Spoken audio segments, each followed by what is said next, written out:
एक बार दुर्वासा ऋषि अपने शिष्यों के साथ शिवजी के दर्शन के लिए जा रहे थे। मार्ग में उन्हें देवराज इंद्र मिले। इंद्र ने दुर्वासा ऋषि और उनके शिष्यों को विनम्रतापूर्वक प्रणाम किया। तब दुर्वासा ने इंद्र को आशीर्वाद देकर भगवान विष्णु का पारिजात पुष्प प्रदान किया। इंद्रासन के गर्भ में चूर इंद्र ने उस पुष्प को अपने ऐरावत हाथी के मस्तक पर रख दिया।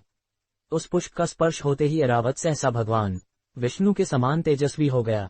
उसने इंद्र का परित्याग कर दिया और दिव्य पुष्प को कुचलते हुए वन की ओर चला गया। इंद्र द्वारा भगवान विष्णु के दिव्य पुष्प का तिरस्कार होते देखकर दुर्वासा ऋषि के क्रोध की सीमा न रही। उन्होंने देवराज इंद्र को वैभव लक्ष्मी से हीन हो जाने का शाप दे दिया।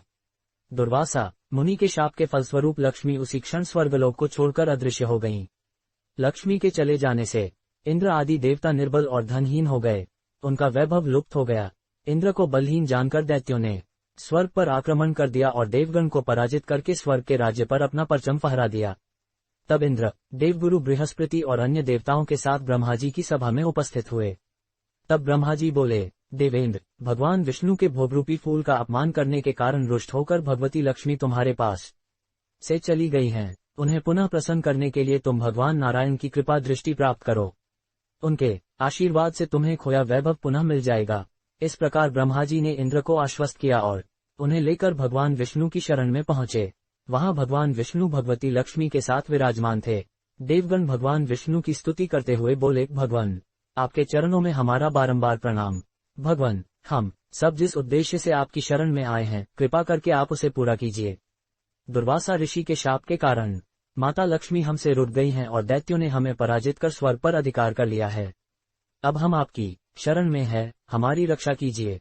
उद्धरण, भगवान विष्णु त्रिकालदर्शी थे। वे पल भर में ही देवताओं के मन की बात जान गए। तब वे देवगण से अपने वैभव लौटाने के लिए दानवों से दोस्ती कर उनके साथ मिलकर समुद्र मंथन करने को बोले। उन्होंने समुद्र की गहराइयों में छिपे अमृत के कलश और मणि रत्नों के बारे में बताया कि उसे पाने से वे सभी फिर से वैभवशाली हो जाएंगे। भगवान विष्णु के कहे अनुसार इंद्र सहित सभी देवता दैत्यराज बलि के पास संधि का प्रस्ताव लेकर गए और उन्हें अमृत के बारे में बताकर समुद्र मंथन के लिए तैयार कर लिया। समुद्र मंथन के लिए समुद्र में मंद्राचल को स्थापित कर वासुकी नाग को रस्सी बनाया गया। तत्पश्चात दोनों पक्ष अमृत प्राप्ति के लिए समुद्र मंथन करने लगे। अमृत पाने की इच्छा से सभी बड़े जोश और वेग से मंथन कर रहे थे। सहसा तभी समुद्र में से कालकूट नामक भयंकर विष निकला। उस विष की अग्नि से 10 दिशाएं जलने लगीं। समस्त प्राणियों में हाहाकार मच गया। देवताओं और दैत्यों सहित ऋषि, मुनि, मनुष्य, गंधर्व और यक्ष आदि उस विष की गर्मी से जलने लगे। देवताओं की प्रार्थना पर भगवान शिव विषपान के लिए तैयार हो गए।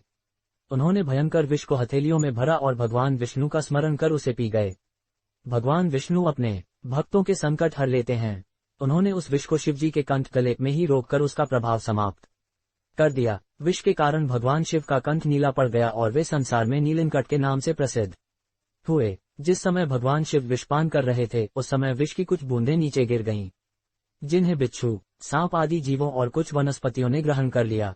इसी विष के कारण वे विषैले हो गए। विष का प्रभाव समाप्त होने पर सभी देवगण भगवान शिव की जय जयकार करने लगे। हलाहल के बाद समुद्र से कामधेनु गाय प्रकट हुई। वह यज्ञ हवन आदि सामग्री उत्पन्न करने वाली थी, अतः उसे ऋषि मुनियों ने ग्रहण किया। उसके बाद उच्चैःश्रवा नामक 7 मुखों वाला एक अश्व निकला। वह चंद्रमा के समान श्वेत वर्ण का था। उसकी सुंदरता से प्रभावित होकर उसे दैत्यराज बलि ने ग्रहण कर लिया। समुद्र से श्वेत वर्ण का ऐरावत निकला। उसे अपना वाहन बनाने के लिए इंद्र ने ग्रहण कर लिया। इसके बाद कौस्तुभ नामक मणि प्रकट हुई। उसे श्री विष्णु ने धारण किया। समुद्र मंथन से कल्पवृक्ष तथा अनेक सुंदर अप्सराएं भी प्रकट हुई। इनके बाद ऐश्वर्य और भोगों की देवी लक्ष्मी प्रकट हुई। वे भगवान विष्णु की नित्य शक्ति हैं। देवी लक्ष्मी समुद्र की पुत्री के रूप में उत्पन्न हुई थी। उन्होंने प्रकट होते ही भगवान विष्णु को वरमाला डालकर पति रूप में स्वीकार कर लिया। अंत में समुद्र से एक दिव्य पुरुष प्रकट हुए। दिव्य वस्त्र आभूषणों से सुशोभित वे दिव्य पुरुष श्री विष्णु के अंशावतार और आयुर्वेद के प्रवर्तक वैद्य धन्वंतरी थे। उनके हाथों में अमृत से भरा कलश था। उन्हें देखकर दैत्यों ने समुद्र मंथन छोड़कर उनसे अमृत का कलश छीन लिया। तब भगवान विष्णु ने मोहिनी अवतार धारण करके देवताओं को अमृत पान करवाया। इस प्रकार सभी देवता वैभव से संपन्न होने के साथ साथ अमृत पान कर अमर हो गए।